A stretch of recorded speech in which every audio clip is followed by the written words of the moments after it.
que seas tú, Señor, amado Rey, guiándonos y orientándonos en esta clase conforme a tu inspiración divina.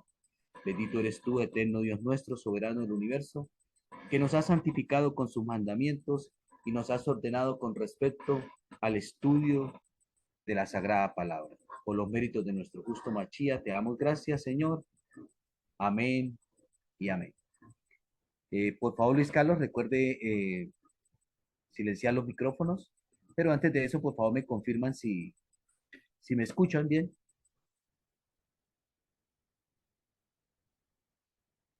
Sí, señor. Sí, señor, sí, señor. Ok, perfecto. Entonces vamos a hacer nuestra presentación del curso. Luis Carlos, por favor, me habilita la función de compartir la pantalla. Gracias. Listo, padre, sí, señor. Listo, ok, perfecto.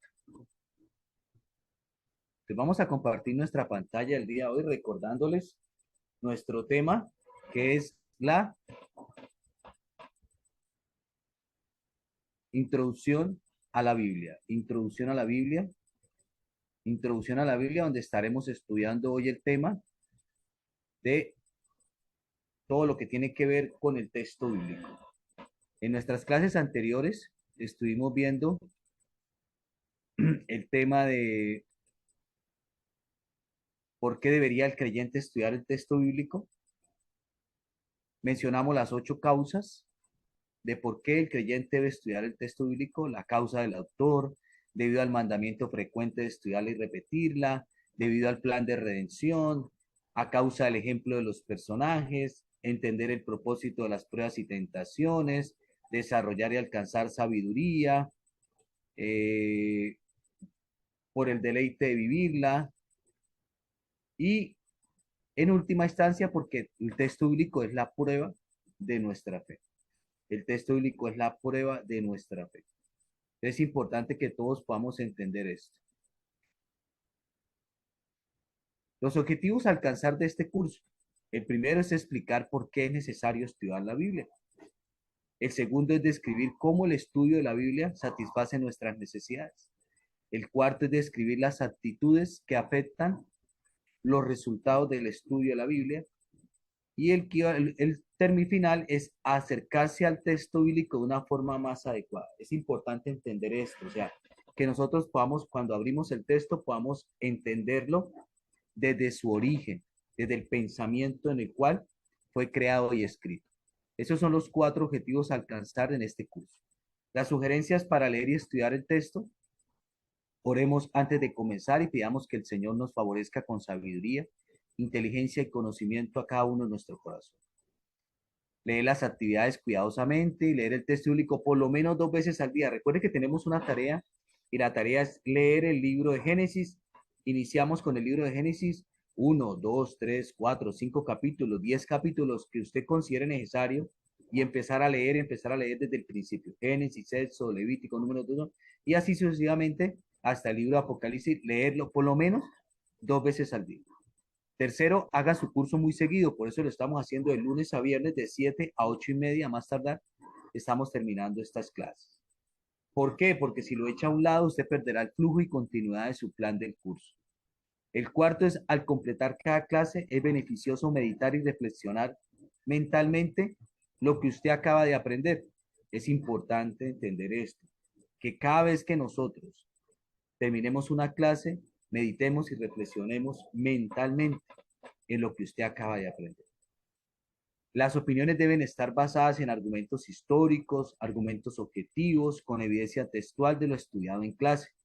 Es bien importante que todos entendamos esto. Ya cuando es la opinión personal al final, cuando hagamos el conversatorio, los 20 o 30 minuticos de conversatorio, por favor que las opiniones sean de lo que estudiamos, del tema de la clase, con evidencia textual, con argumentos históricos y con opiniones objetivas. El sexto, es la sexta sugerencia para leer y estudiar, hay un principio que se aplica al estudiar cualquier cosa. Ponga en práctica aquello que recibe. Eso es lo más importante, es la manera y la forma adecuada de estudiar y de aprender. Poner en práctica todo aquello que aprendemos y que recibimos en cada clase. Dios les bendiga sus estudios, ese es el deseo de la escuela, que mientras cada uno de ustedes esté haciendo los estudios, pueda esforzarse cada día más por seguir adelante. Estuvimos estudiando los tres pensamientos teológicos, los tres pensamientos teológicos occidentales. Recordemos qué es la teología, vimos el video de qué es la teología. La teología es un pensamiento, ¿no? Un pensamiento que requiere de unas formas, de unos métodos para estudiarlos, para investigarlos. Por eso no podemos tomar un versículo del libro del Nuevo Testamento y sacar una doctrina de él, sino debemos llevarlo como está escrito, históricamente, época por época, siglo por siglo, proceso por proceso, trasfondo cultural y trasfondo social, de acuerdo a conforme está escrito en cada época, para que nosotros podamos entender cada pensamiento teológico, de los cuales en el occidente a nosotros nos rigen tres: el enoteísmo o la enolatría, el enoteísmo o la enolatría. ¿Qué es el enoteísmo o la enolatría? Es el pensamiento religioso por el cual se cree y se reconoce la existencia de varios dioses, pero solo uno de ellos es suficiente y digno de adoración por parte del fiel. El enoteísmo se refiere en particular al culto a un Dios único y dominante, sin negar la existencia o posible existencia de otras deidades inferiores. Entonces, entendamos bien, por favor, que quede bien entendido estos conceptos. ¿Por qué? Porque a partir de ese momento es la forma en como nosotros, cuando abramos el texto bíblico, inmediatamente lo vamos a interpretar con el pensamiento enoteísta o con el pensamiento monolatrista o monolatría. ¿Qué es monolatrismo o monolatría? El monolatrismo o la monolatría es el pensamiento religioso por el cual se cree en varias deidades, pero hay una superior a las demás. Voy a volver a repetir. Es el pensamiento religioso por el cual se cree en varias deidades, pero hay una superior a las demás. Entonces tengamos en cuenta esto bien importante. Sí, el monolatrismo. Entonces, cuando nosotros abrimos el texto bíblico que lo tenemos acá, inmediatamente nosotros nos damos cuenta si nosotros tenemos pensamiento monolatrista o tenemos pensamiento enoteísta. O sea que cuando lo abrimos creemos que hay varios dioses en el texto bíblico. Y el monoteísmo como tal, que es el pensamiento religioso por el cual existe un uno y único Dios, digno de culto y adoración por parte del fiel. O sea, es decir, es una deidad suprema, única y responsable de toda la creación, y no existe creación alguna independiente. O sea, que él tiene el control, la supervisión de toda su creación, que ni la hoja de un árbol ni el cabello de una persona se cae sin que él lo determine. Entonces es importante entender esto. Es importante que nosotros podamos comprender qué es el monoteísmo. Y cuando nosotros abramos el texto, sepamos con qué pensamiento lo estamos leyendo, con qué pensamiento lo estamos interpretando, con qué pensamiento lo estamos explicando a otras personas. Eso es bien importante. Entonces, el texto es monoteísta. El texto es monoteísta porque es la adoración. Qué es una deidad? Entonces, también estuvimos estudiando el término deidad. ¿Y qué es una deidad? Una deidad, recordemos el término, una deidad, una divinidad o un dios es un ser sobrenatural al que se rinde culto, adoración, alabanza, gloria, honor, se le reza, se le ora y considerando que tiene poder sobre un ámbito concreto de la realidad y sobre el destino de los humanos. Y se define también como la esencia o naturaleza propia de Dios o de los dioses. Se define también como la esencia propia de Dios o de los dioses. Entonces, para que podamos entender una deidad, una divinidad, es todo aquello a lo que se le rinde culto.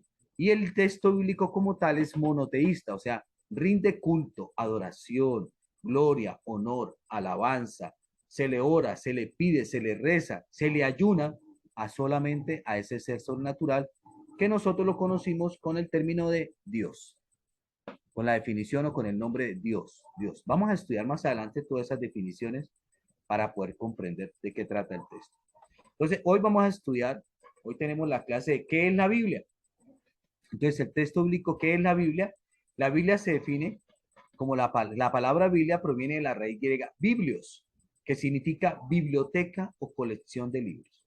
O sea, ¿qué significa la palabra Biblia o qué es la Biblia? La palabra Biblia proviene de la raíz griega biblios, que significa biblioteca o colección de libros. Entonces voy a compartirles un video para que por favor ustedes lo escuchen y puedan entender un poquito mejor el significado de esta palabra Biblia. Por favor, me confirman cuando ya desaparezca el video.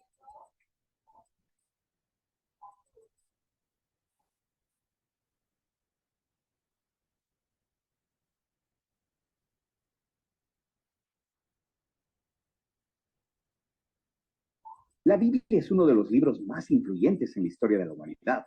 Explora las grandes preguntas. ¿Desaparece el video? Por favor, me confirman. No, señora, pasito. ¿Sí? Se escucha el Ok. audio, pero no se ve el video. ¿No se ve el video? No, señor. ¿Ahora sí? ¿No se ve No, el señor. video, papi? No, no, señor. Entonces voy a dejar de presentar, voy a cambiar la presentación. Espérenme un segundo. Ya dejo de compartir pantalla y cambio la presentación. Ya. Padre, nos quedan en esta sala es 6 minuticos. Entonces, si el video de pronto tiene una duración más amplia, si quiere podemos iniciar la otra sala, pasito, para que tenga más espacio. Sí. Ah, ok, bueno, listo. Entonces vamos a cerrar esta sala y entonces hagamos compartamos entonces las opiniones hasta aquí de lo que hemos aprendido. Señor. ¿Alguien desea decir algo? Mientras yo voy abriendo aquí el video y iniciamos entonces la próxima sala con este video. Entonces, ¿qué significa la palabra Biblia? Entonces, la Biblia es una colección de libros escritos antiguos, manuscritos, coleccionados, compilados, que generan un solo término que se llama Biblia. Del griego biblios, que significa biblioteca, es una biblioteca. Una biblioteca compilación de varios libros. Entonces es importante que nosotros entendamos ese término. Ese término. ¿Alguna pregunta hasta acá? Mientras voy abriendo acá el video.